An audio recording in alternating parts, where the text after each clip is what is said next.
alumni affiliate. I'd like to welcome you all here today to the annual Dean's Breakfast. On behalf of the affiliate, I'd like to also thank Dr. Sharon Gaber and Gary Inch as Dean to join us today as well. Also, I'd like to recognize Gary Thiemann as our outstanding alumnus. He'll be visiting with us a little bit later on in the program.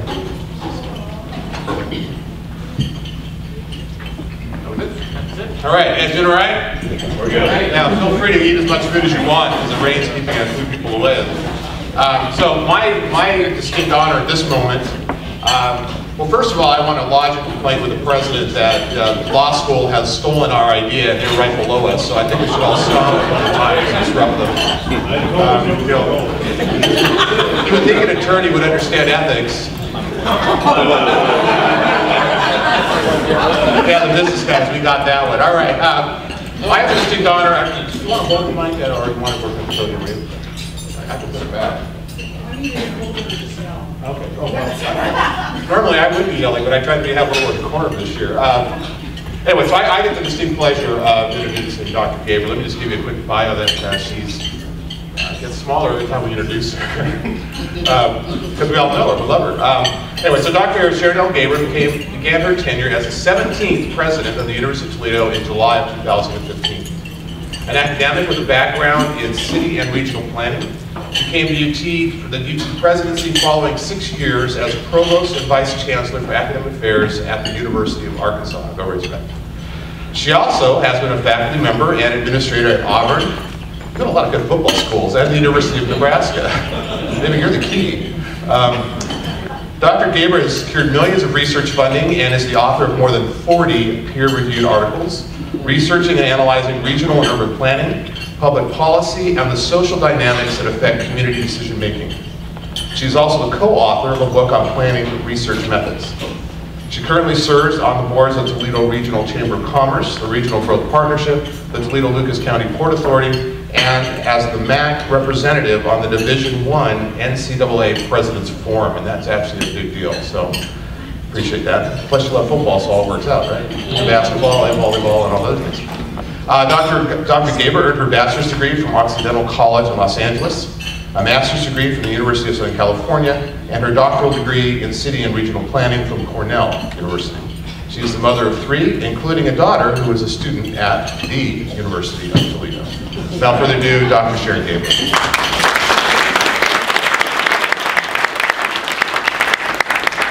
Well, good morning, and I'm going to hold it down here so that I'm not blasting your ears out. When Dean Inch mentioned that the law school is having the event downstairs, part of that is what it means is I'm going to be running from this event down to, usually I get to sit and listen to all of our speakers, but they said, we're going to steal this fantastic idea because we've heard that it's very successful for the College of Business, so I'm going to speak here for a few minutes and then I'll be going downstairs to the College of Law's event also. So I want to thank you. Homecoming weekend is really always an exciting time. I was at the College of Medicine and Life Sciences. They had a scholarship dinner last night. They awarded just about $1.2 million in scholarships to their medical students. It was a fantastic time. And I think as the College of Business thinks about that, it's a little bit of a challenge. Keep going, and we want to continue to increase the scholarship opportunities for our students. Hopefully you all know that last year we went through the process as a university in putting together a strategic plan.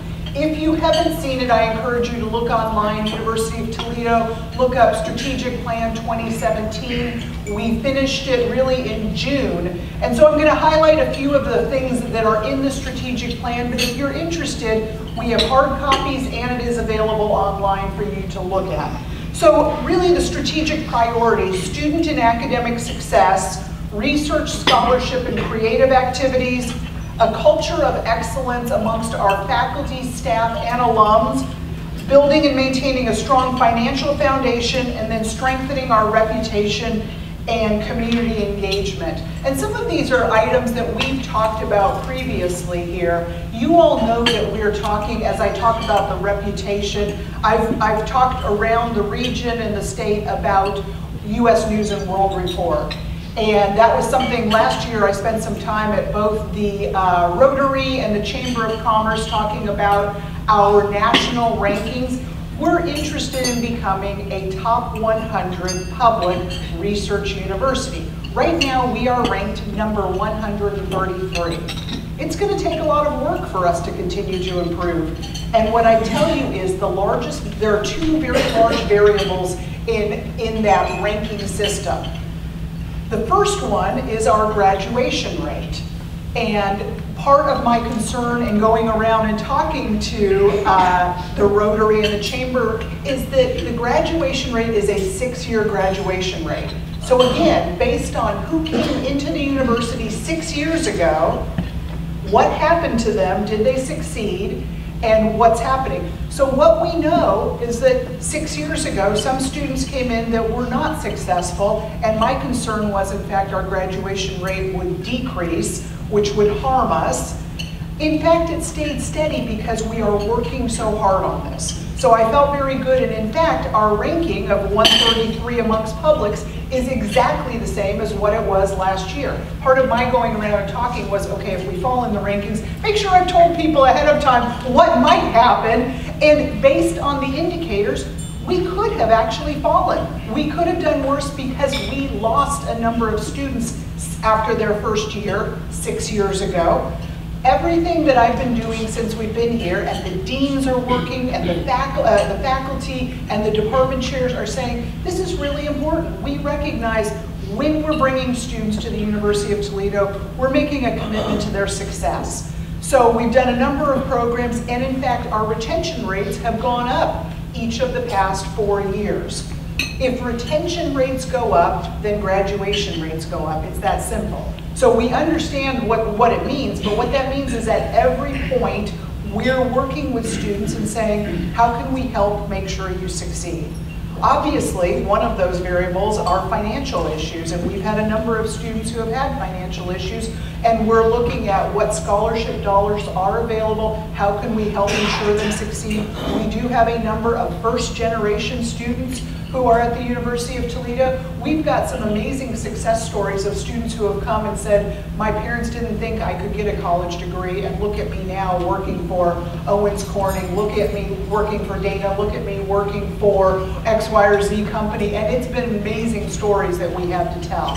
So we're looking at we also can talk about the reputation piece, and hopefully you all get emails. Occasionally we do, about once every couple months, we do a story about something that we're particularly strong with. We've done it about the algal bloom. We've done it about the sales program, in fact. So we know that there are a number of really key highlights, and we send those out to alums. We send those out to people who actually rank our reputation. And for U.S. News and World Report, they send them to every president, every provost, and every director of admissions of colleges and universities across the country. What do you know? Well, we have to make sure we're telling them something so that they know about us, right? So we weren't doing that several years ago. We've started doing that, and we're making sure that we tell the story and get information out. So we have consistently been talking about the algal bloom because clearly that is a hot topic here, and that is a strength that we have. But we continue, our marketing and communications department lines up what are the stories that we have to tell, making sure that we tell that. So we're excited about progress that we've made. I'm going to also mention this is the first year that we have had 2 years of students living on campus. This is the inaugural year of having sophomore students in our residence halls if they live farther than 25 miles. So if a student's from Toledo, they're not required to live on campus. But if they want to, certainly they can. But if they're from farther than 25 miles, what we've said is, we've asked you to live on campus. Bowling Green has this policy, Ohio State has this policy, Ohio University. Living on campus helps students succeed. They actually can find the library. That's a success, okay? So what we know is, in general, it's a good thing. And what's interesting, and if you all are going to have the opportunity in the next couple days to walk around on campus, you know, for me on a Friday afternoon at 5:30, if I'm walking out to the car, all of a sudden there are students everywhere. There's life, and it's really exciting to see the sense of sort of excitement on campus to see people wandering around. I'm going to hit a couple other highlights. UT was recently ranked #2 in Ohio for the number of distance education degrees offered. You probably also saw last year that we were ranked #2 for social mobility, and it's kind of an interesting story. We were #1 in this region. So social mobility in this particular ranking that came out, what that suggests is, think about it, a student who might be going to Case Western, for example, might come from a higher income to begin with. What they're saying is the value added is limited. For our students are coming in, sometimes at a lower income level, but the value added, and what they're saying is the social mobility opportunity is great here, and we're really excited to have that story, because what we think is we are an important part of the Toledo area, and this is an important story to talk about. Last year we also conducted an economic impact study, and I would say that's another one for any one of you. If you're interested in seeing the strategic plan, the economic impact report, you can contact me, you can contact the dean, and we can get that to you. The economic impact of the University of Toledo, and that was conducted last year, $3.3 billion. So an important part of what they were looking at is, what if UT wasn't in town? What if it didn't exist? What would that look like? So 2 economics professors did that on our faculty. They also then sent it out for peer review because they wanted to make sure that somebody wouldn't say that they were doing it in a way that, that was biased toward UT. I tried to tell my wife a joke last night, and she suggested I not share that with you, so I won't go there. People in my team meeting are very grateful for this. So let's start off with just kind of showing a little bit about the college, if that's all right. Every day provides opportunities for people to achieve great things in life. But great things do not just happen. Greatness must be cultivated. To pursue their dreams, people need to be prepared, effectively, thoroughly, consistently. For more than 85 years, thousands of people from around the world have developed their knowledge, skills, and ability to succeed in the business world at the University of Toledo's College of Business and Innovation. Inspire, transform, empower, achieve. These core principles are the very heart of the COBI brand. Here, students are inspired by world-renowned faculty, amazing high-tech facilities, the resources of one of the top 27 most comprehensive universities in the country, and connections with remarkable COBI alumni from around the world. In the College of Business and Innovation, students are also transformed. While they gain essential knowledge, they also develop the interpersonal skills necessary for tomorrow's work world. They enhance what they learn in the classroom through compelling student organizations, fueled by their own passions, ideas, and energy. They prepare to use their talents everywhere, be it in a modest office in the back of their home garage, or among the plush surroundings of a corporate boardroom. They gain essential knowledge and polish their skills throughout their entire college experience. Along the way, there's even some fun. Here, students are empowered. What they learn in the classroom is reinforced and solidified through the power of experiential learning. At COBI, students practice what we teach. They learn from their freshman year forward not only how to do their job, but how to find a great job. Through internships, networking, interviewing, online connections, job fairs, and the services of our Business Career Programs Office. The result is an amazing job placement rate of 93%. While in the College of Business and Innovation, students achieve academic success. Applying what they have learned, our graduates begin a lifetime of professional achievements, landing a job, launching their own business, pursuing their personal success journey in the real world. Because the real world begins here. This is who we are. This is what we do. Developing lifelong leaders, for the world of business through the power of the COBI brand.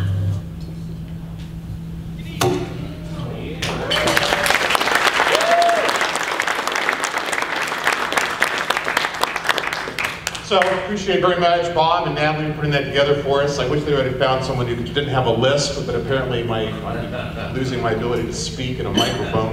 Let me just run quickly, because I know we're kind of busy, got a lot of things to do today, and I really want to hear what Gary has to say about his reminiscence. Let me just give you a quick update on the college, if I may.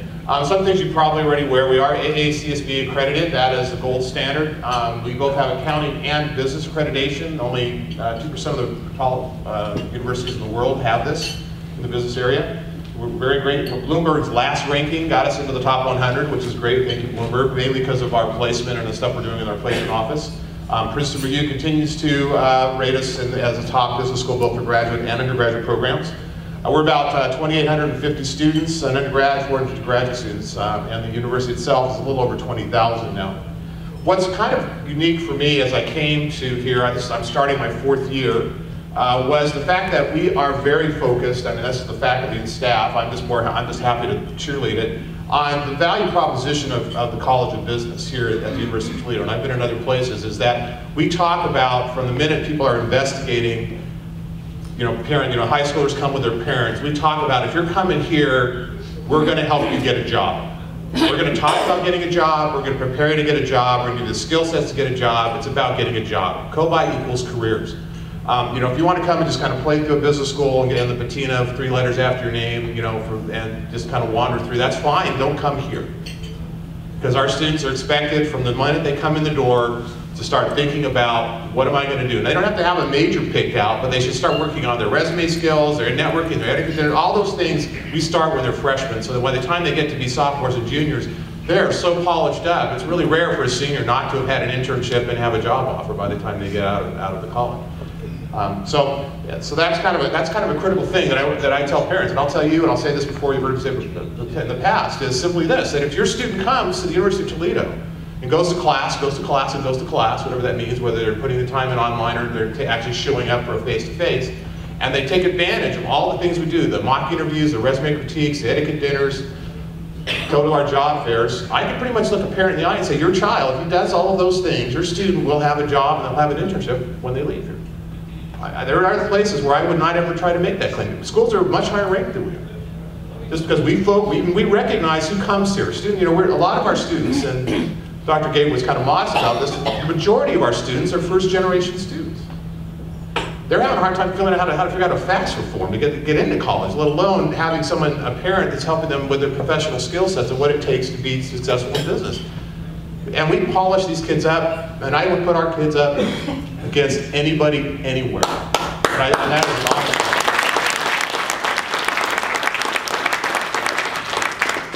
I came here and Deidre Jones told me that all of our students are PhDs, and I love this, so I stole it from her, but I give her credit. All of our students are poor, hungry, and driven. They know how to work, they know how to punch a clock, and when they hit the ground running, they are going to run instead of kind of lollygag around because I went somewhere else that's in the top 10. And that's important, and our recruiters constantly repeat that back to us when they come to our job fairs.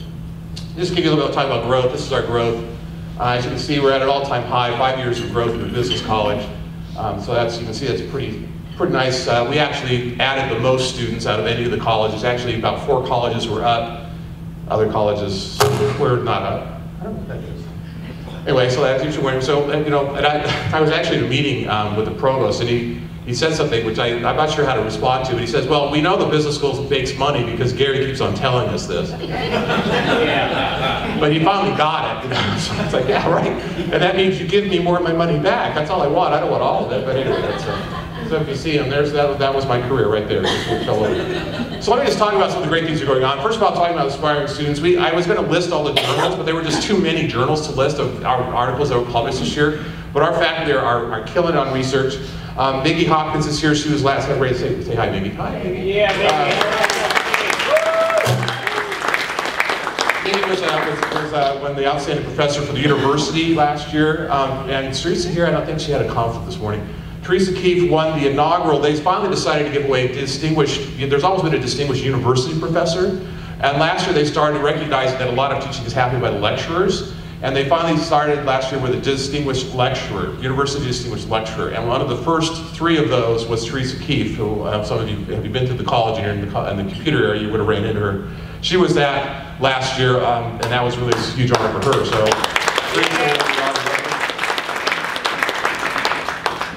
I heard Clint, so he's got to be here. There, he's hiding in the back there.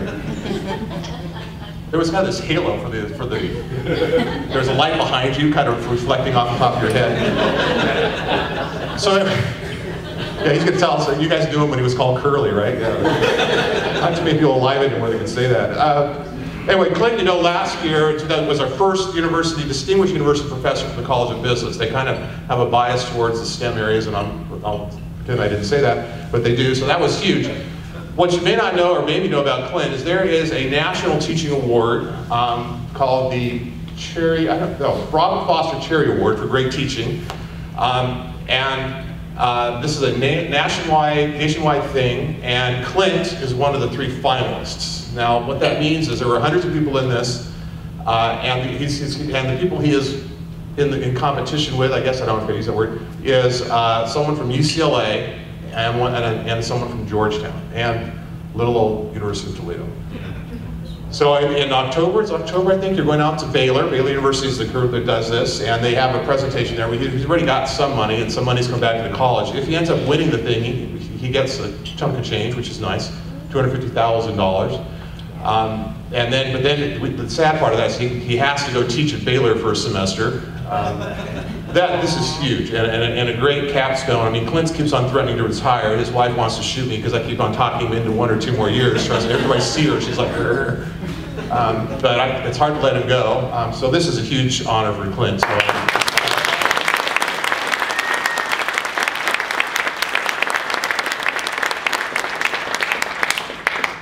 You've already heard about the building, all that. Let me just give you a couple updates. If you remember, you probably don't remember, if you're in the NEF room was actually oriented a different way. We actually just got done with a $300,000 remodel of the NEF training room.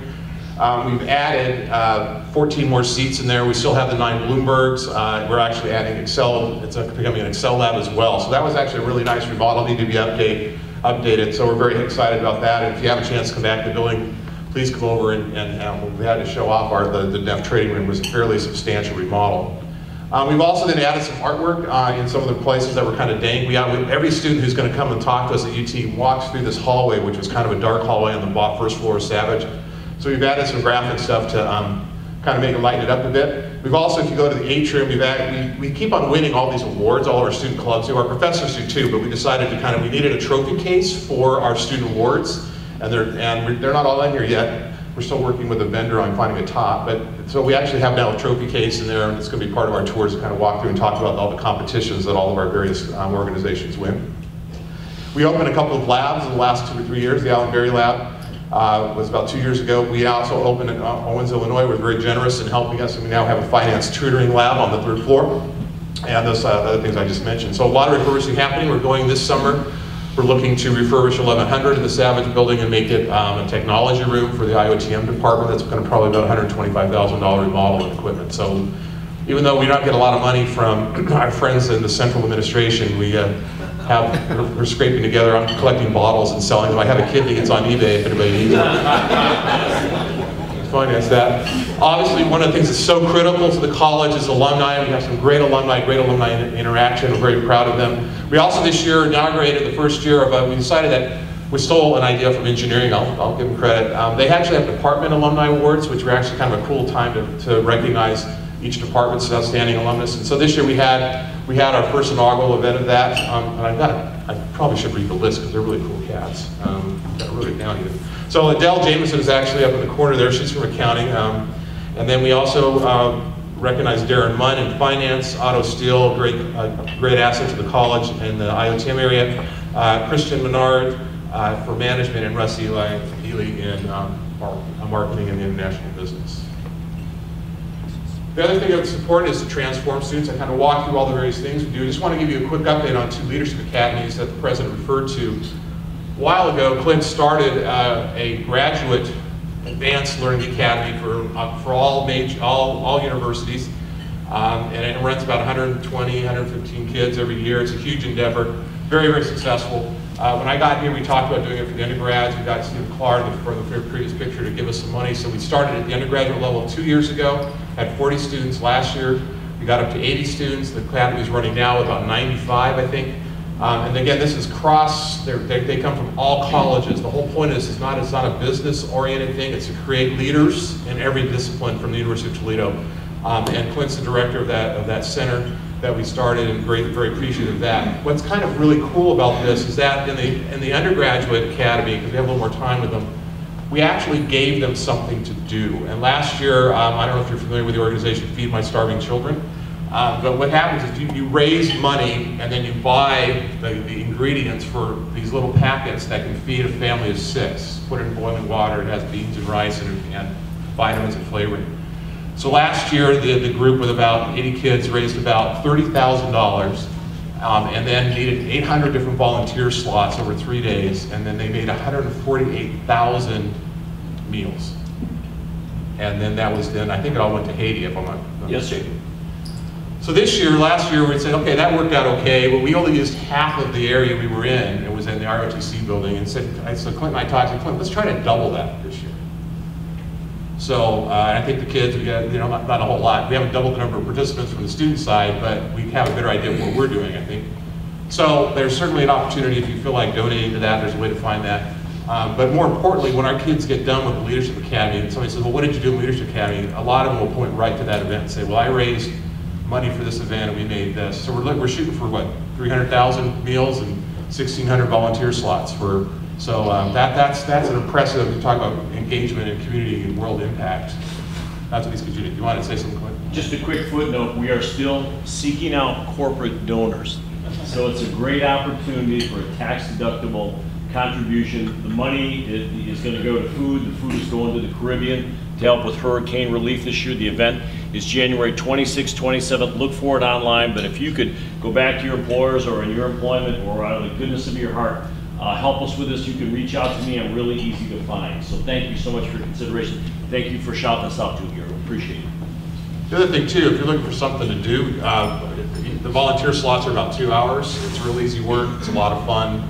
I went last year and it was over before it started. My wife was looking at it going, what, that was it? It was so much fun you didn't notice the time. We were going to stay for the second shift, but they told us they had too many people already, so they sent us home. Not a bad idea. I never want to be a member of a club that have me as a member. Anyway, so the other issue here is one of the things that's really important. I want to tell you another thing about UT. You probably want to know this, but out of the 13 deans, I am now the 4th oldest dean in tenure.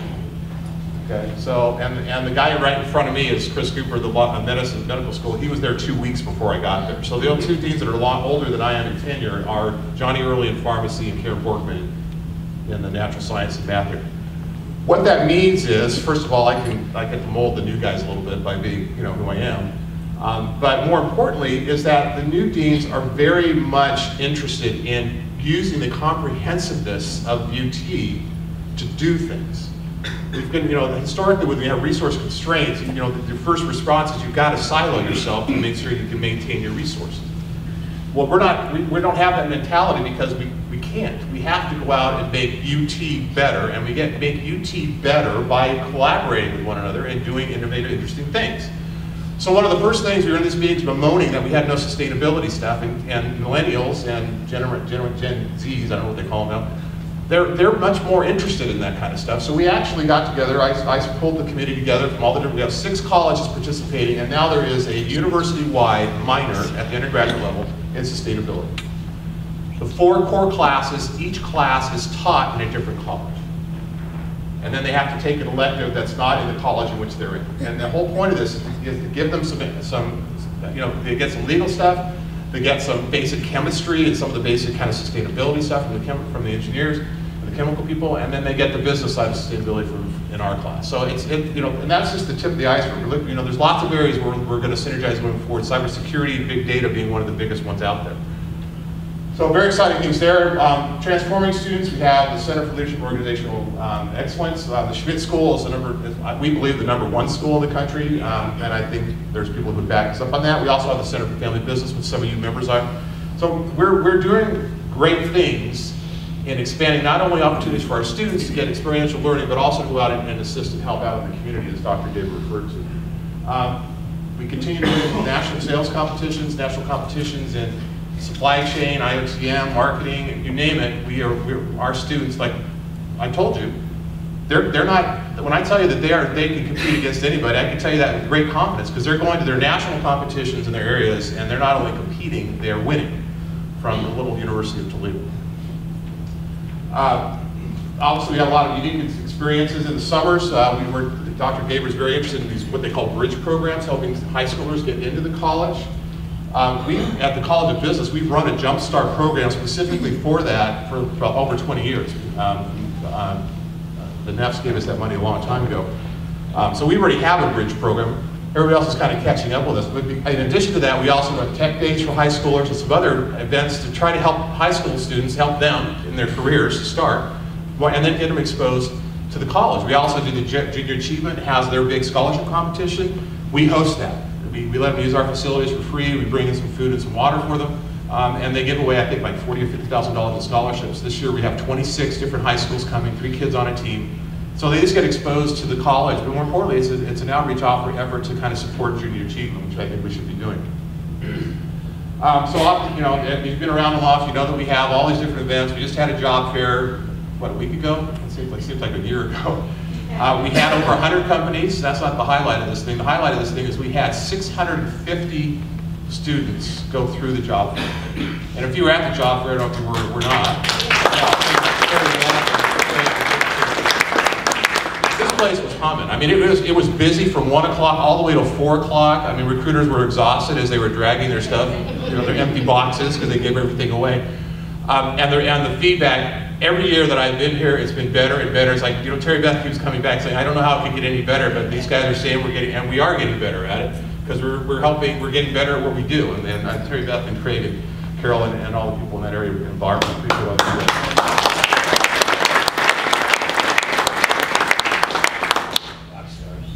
So, we have a career center, which there's always rumors they want to centralize this, which they'll do all over my dead body, so, because we're very specialized, and I'm willing to pay for it. And also, we run business camp competitions, networking, those kind of things. A lot of cool things happening. Just some shots of some students who graduated. This gentleman down here was important to him. I think he was the first graduate in his family, right? And this gentleman in the center, he got an associate's degree, working full time, grandpa, all that, and he wanted to show his kids that he could do it. And there's stories like that every year that are very touching and very important. Fun stuff. I love this hat. That's why I added Overcoming Impossible Believe. I think that's really cool.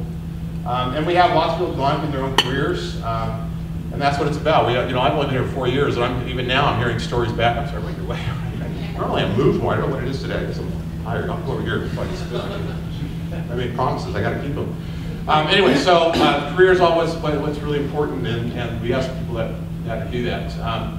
And also then obviously the success rate is not only in our student graduations, but it is the success of our alumni, and we are constantly reaching out to them and trying to improve in every aspect of what we do at the College of Business. So I want to take a second, I'm almost done, so you can, to just think about, you get up in the morning, and you kind of wonder some days, because some days, we all have struggles, right? And you kind of go, why, right? What's the point? So I want to do you a favor. If you have a phone, take it out for a second.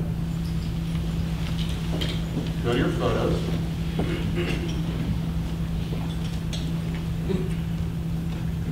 Find one of your favorite pictures. Kind of look at it. How many people your favorite photo is a human being? Right? If it's your dog, your cat, or a favorite view, that's cool. I love you anyway. But you totally screwed my example. Here you go. Okay, right. All right. Granddaughter. And oh, she's gorgeous. Okay. So let me show you mine. This is San Diego Zoo. Okay. That's the simple response to the why question is that we at the university And you, as alumni and friends of the university, are in a unique place to create transformational change for our children, our grandchildren, and our great-grandchildren. We have that responsibility, and what's more interesting to me is that the students that come through get it much better than I did when I was 20.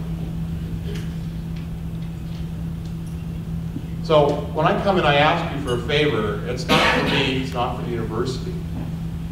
It's for my children, and my grandchildren, and my great-grandchildren, and yours. We have to leave the planet better than when we got here. I'm not sure we did such a great job with that. But we have a generation of students and a generation following them and generations that follow them who we can influence to do the right thing and provide them with the skill sets and responsibility and authority that goes with that to do it. So I'm going to ask you for two things today, just two. One, be an advocate for the University of Toledo. The University of Toledo in 2017 is a little different than the University of Toledo in 1950. And the reputation, unfortunately, is not keeping up with it. You are our best asset. A lot of you who are alumni of the university, have a story to tell. You're at this breakfast, you've got to be somewhat successful, and the university is what got you there. And with all the mentors and all the support from your family and friends, one of my favorite things to do is go out and talk to alumni and have them tell me how the university was pivotal. The education they got was pivotal to their career. These are, I mean, these are, you know, guys are doing, gals are doing really, really well in life.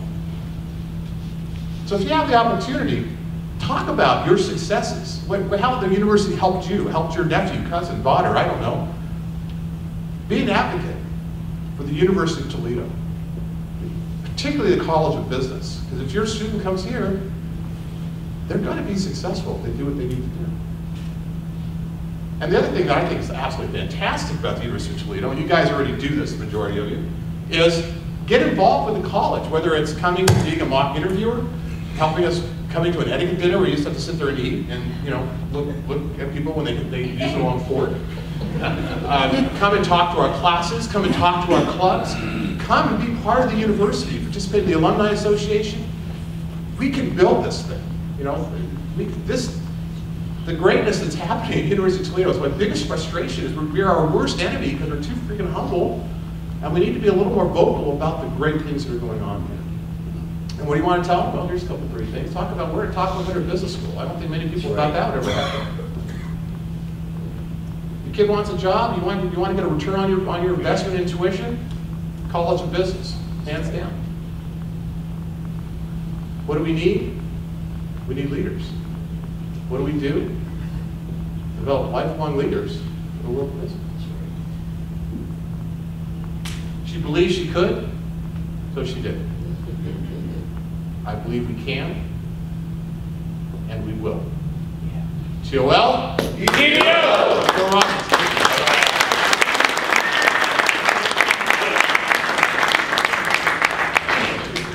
All right, next up is Gary Thiemann. He is our outstanding alum. Gary is a member of the University of Toledo Board of Trustees. He's also Trustee Emeritus, Medical University of Ohio Foundation Board.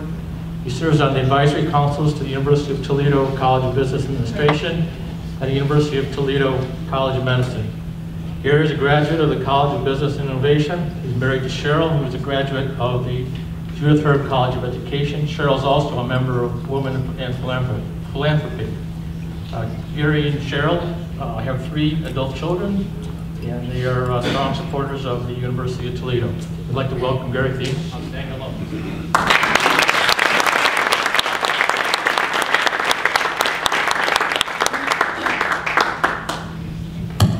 Thank you, Dave. Could you cue up that 40-minute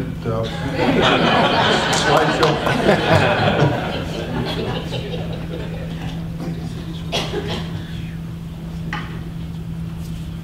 thank you, everybody, and welcome. This is truly an honor, very humbling. I can assure you of that. And I know that there are many, many UT graduates out in the workplace that are having outstanding careers and are very deserving. And so let me just say again, a sincere thank you for this honor. I'm not going to talk very long. I would like, as Gary said, maybe just to share a couple of things about my experience at UT. But before I do that, I'd like to, first of all, recognize my wife, Cheryl, who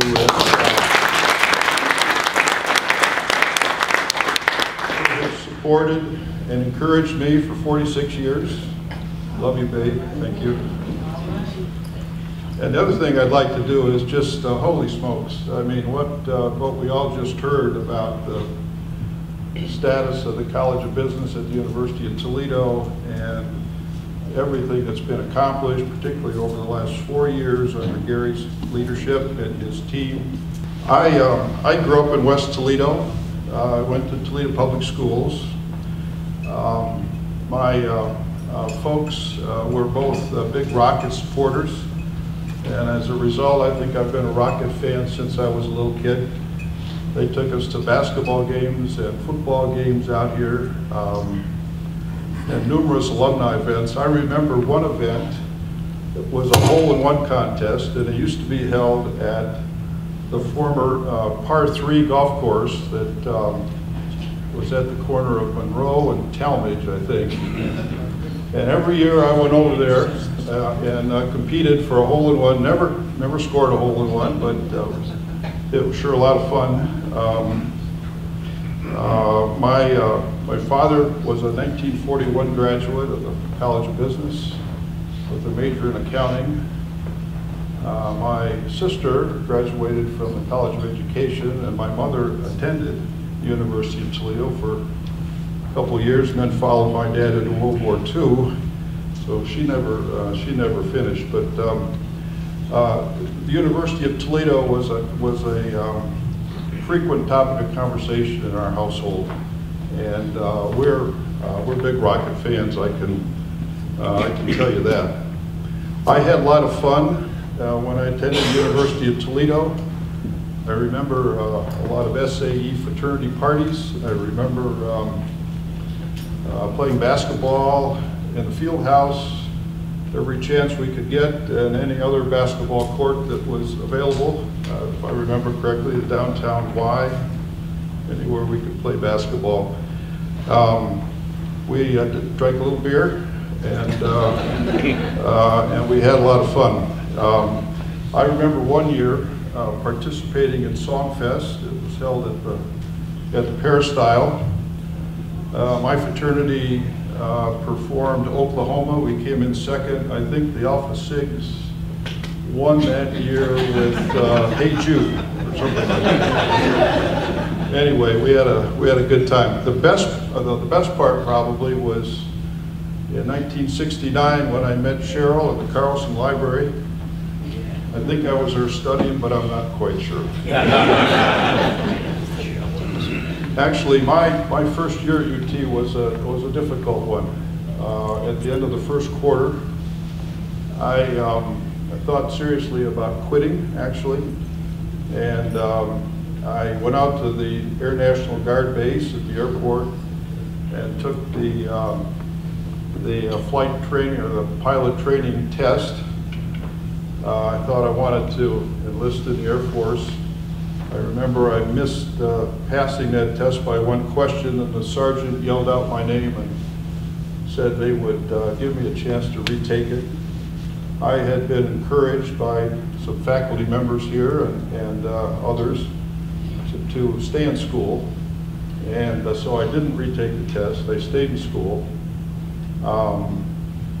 That was a life-changing event for me, but also taught me an important lesson.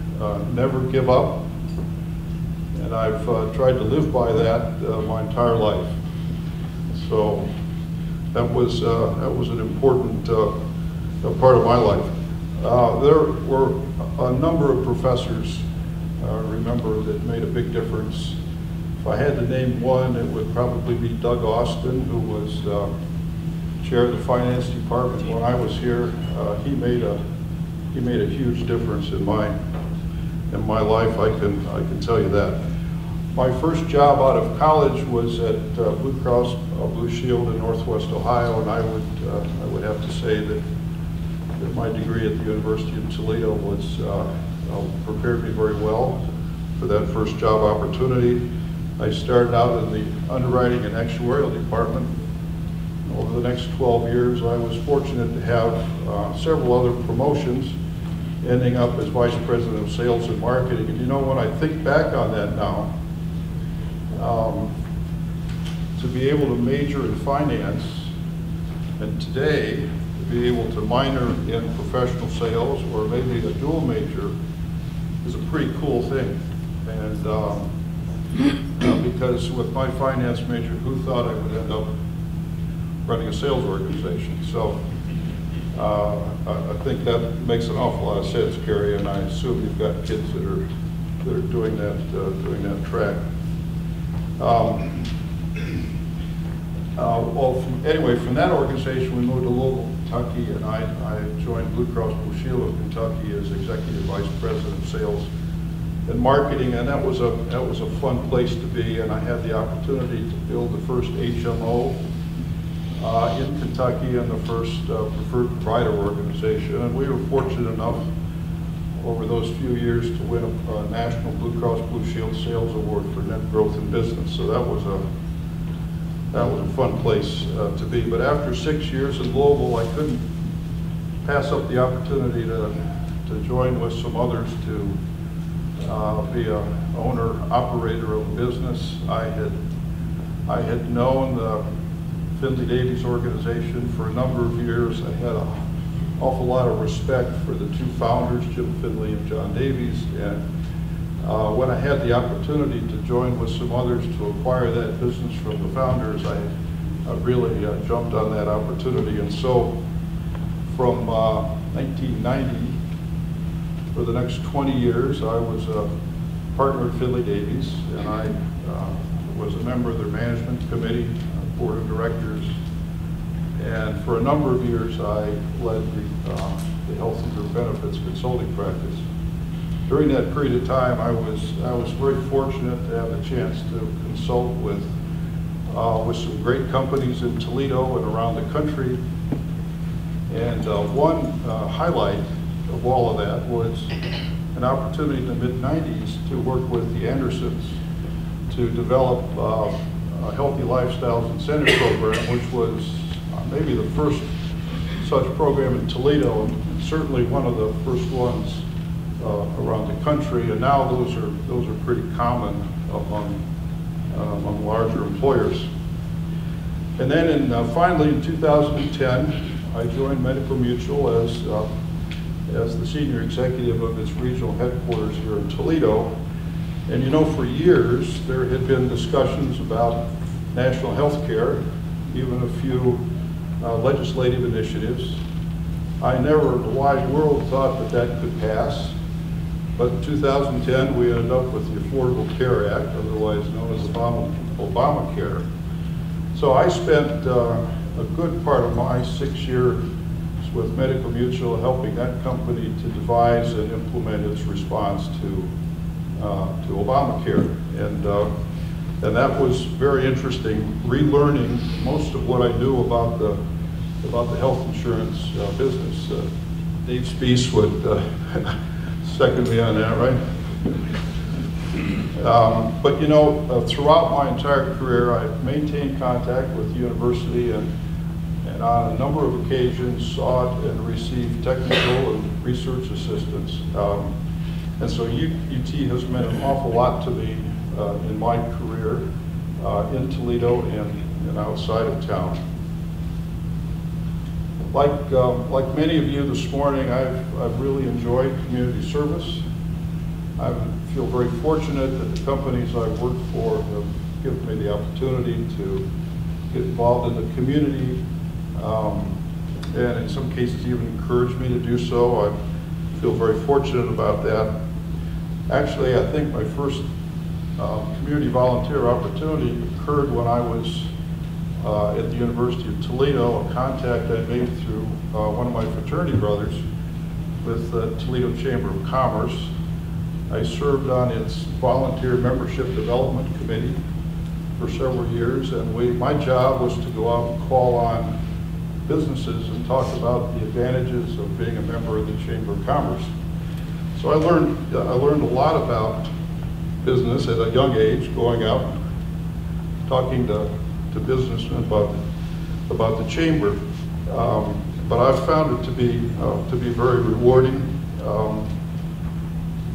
I stayed active with the chamber over the years, and eventually was elected to its board of directors, and in 2009 elected chairman of the Toledo Regional Chamber of Commerce board. But I think of all the boards I've served on over the years, the one that I've enjoyed the most is the University of Toledo Board of Trustees. My term actually did end June 30th of this year, but I really enjoyed that opportunity. Among other things, it taught me how complex the University of Toledo really is. It taught me the breadth of the challenges that it faces. Maybe I should say the opportunities that it faces. But more than ever, as Gary has noted, the university needs our support and our help.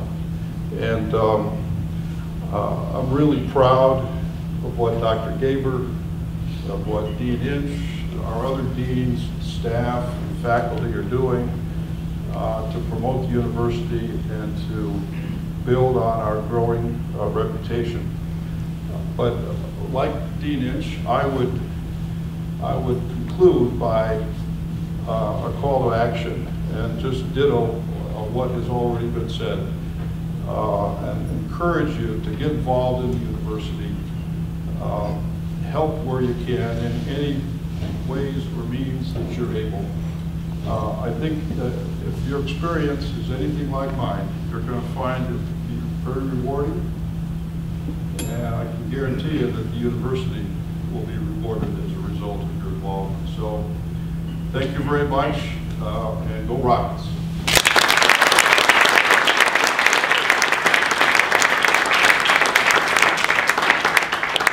Thank you very much for coming out this morning. Really appreciate your attendance here. I look forward to cheering on the Rockets with a bunch of you tomorrow. Yeah. And this pretty much concludes our program for today. Thanks again for attending.